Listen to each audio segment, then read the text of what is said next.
A+2 സ്വാഗതം. ഇന്ന് ration mustering നടന്നുകൊണ്ടിരിക്കുന്ന വിവരം, അതിനെ സംബന്ധിച്ച് നിങ്ങൾ അറിയേണ്ട വിശദ വിവരങ്ങളും ഉൾപ്പെടുത്തിയ എപ്പിസോഡാണ്. തീർച്ചയായും പൂർണ്ണമായും കാണണം.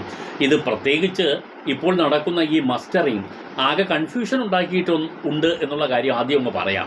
കാരണം റേഷൻ വ്യാപാരികൾ പോലും ഇക്കാര്യത്തിൽ ചില ഭിന്ന അഭിപ്രായം പറഞ്ഞിട്ടുണ്ട്. മറ്റൊന്നുമല്ല, ഒരു വശത്തു കൂടി റേഷൻ വിതരണം നടത്തണം, മറുവശത്തു കൂടി ഈ മസ്റ്ററിംഗ് നടത്തണം. രണ്ട് പ്രക്രിയകൾ ഒരു കടകളിൽ ഒരു സമയം തന്നെ നടത്തണം എന്നുള്ളത് അവരെ സംബന്ധിച്ചിടത്തോളം ബുദ്ധിമുട്ടാണെന്ന് എന്നുള്ളതാണ് അവർ പറയുന്ന ഒരു ആക്ഷേപം. ഇത് സംബന്ധിച്ച് പലയിടത്തും ചില വിഷയങ്ങൾ ഉണ്ടായിട്ടുണ്ട് താനും. റേഷൻ വാങ്ങാൻ പോകുന്ന ആളുകളെല്ലാം തന്നെ മസ്റ്ററിംഗ് നടത്തണം. പ്രത്യേകിച്ച് ഈ KYC മസ്റ്ററിംഗ് നടത്തേണ്ട രണ്ട് വിഭാഗം, മസ്റ്റായിട്ട് നടത്തേണ്ട രണ്ട് വിഭാഗം എന്ന് പറയുന്നത് മഞ്ഞ പിങ്ക് കാർഡ് ഉടമകളാണ്. നീല വെള്ള കാർഡ് ഉടമകൾക്ക് വേണമെങ്കിൽ പിന്നീട് ചെയ്താലും മതി, ചെയ്യണം എന്നാണ്. പക്ഷെ നിർബന്ധമായും ചെയ്യേണ്ടത് മഞ്ഞ പിങ്ക് കാർഡ് ഉടമകളാണ്.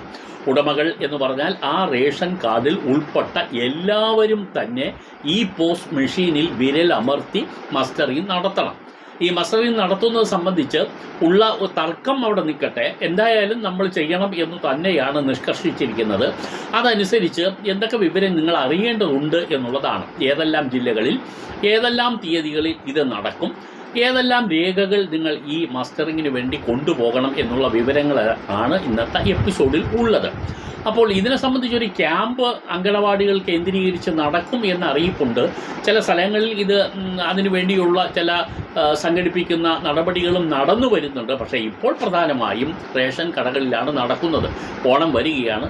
ഓണം വരുന്നത് കൊണ്ട് തന്നെ ഈ ക്യാമ്പുകൾ ഉടനടി ഒന്നും പ്രാവർത്തികമാകാൻ ഇടയില്ല. പകരം നിങ്ങൾ റേഷൻ കടയിൽ റേഷൻ വാങ്ങാൻ പോകുമ്പോൾ തന്നെ നിങ്ങൾ ഈ മസ്റ്ററിംഗ് കൂടി നടത്തുക എന്നേ പറയാനുള്ളൂ. ഒരേ സമയം തന്നെ പല ജില്ലകളിലും ഒരുമിച്ചാണ് ഈ മസ്റ്ററിംഗ് നടത്താൻ നിശ്ചയിച്ചിട്ടുള്ളതും ഉണ്ട്. തീയതികൾ സമാനമാണ്. അതിൻ്റെ വിശദ വിവരം ഞാൻ ഇനി പറയുകയാണ്. തിരുവനന്തപുരത്ത് ആണെങ്കിൽ സെപ്റ്റംബർ 18 മുതൽ 24 വരെയാണ് തിരുവനന്തപുരത്ത് നടക്കുന്ന മസ്റ്ററിങ്ങിൻ്റെ സമയം. അതായത് 18 മുതൽ 24 വരെ. അടുത്ത് നമുക്ക് എറണാകുളത്ത് 25-ാം തീയതി മുതൽ ഒക്ടോബർ 1 മുതൽ, സെപ്റ്റംബർ 25 മുതൽ ഒക്ടോബർ 1 വരെ നടക്കും. ആലപ്പുഴയിലും തൃശ്ശൂരിലും ഇടുക്കിയിലും കോട്ടയത്തും പത്തനംതിട്ടയും കൊല്ലത്തും ഇതേ തീയതിയാണ്. അതായത് ഈ മാസം 25-ന് തുടങ്ങി ഒക്ടോബർ 1 വരെ നിങ്ങൾക്ക് റേഷൻ കടകളിലോ ക്യാമ്പുകളിലോ പോയി മസ്റ്ററിംഗ് നടത്താം. അടുത്ത് ഒക്ടോബർ 3 മുതൽ 8-ാം തീയതി വരെ പാലക്കാട്ട് മസ്റ്ററിംഗ് നടത്തേണ്ട തീയതിയാണ്. പാലക്കാട്, കോഴിക്കോട്, വയനാട്, കണ്ണൂർ, അതുപോലെ മലപ്പുറം, കാസർഗോഡ് ജില്ലകളിൽ ഈ പറയുന്ന തീയതി ആണ്. ഒക്ടോബർ 3 മുതൽ 8-ാം തീയതി വരെയാണ്.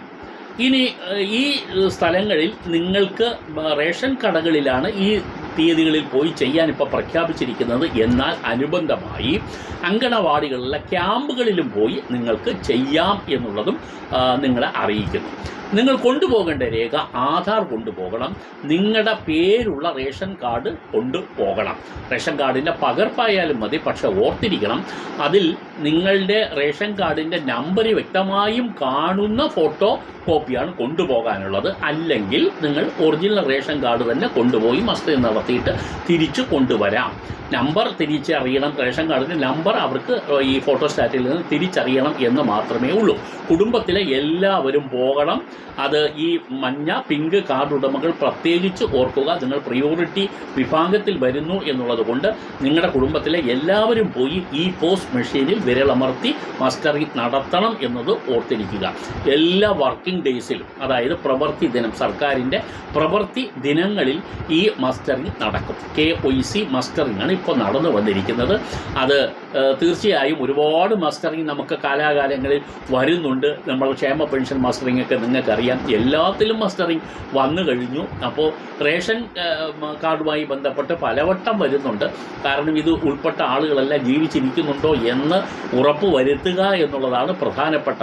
വ്യാജമായ ഏതെങ്കിലും റേഷൻ വിഹിതം ആരെങ്കിലും വ്യാജമായി വാങ്ങുന്നുണ്ടോ എന്നൊക്കെ തീർച്ചപ്പെടുത്താൻ വേണ്ടിയുള്ളത് കൂടിയാണ്. എന്തായാലും തീയതികളും മറ്റ് വിവരങ്ങളെല്ലാം പറഞ്ഞു കഴിഞ്ഞു. അനുബന്ധമായി ഇത്തരം വിവരങ്ങൾ ലഭ്യമാകുന്ന മുറയ്ക്ക് നിങ്ങളുമായി പങ്കുവെക്കുന്നുണ്ട്.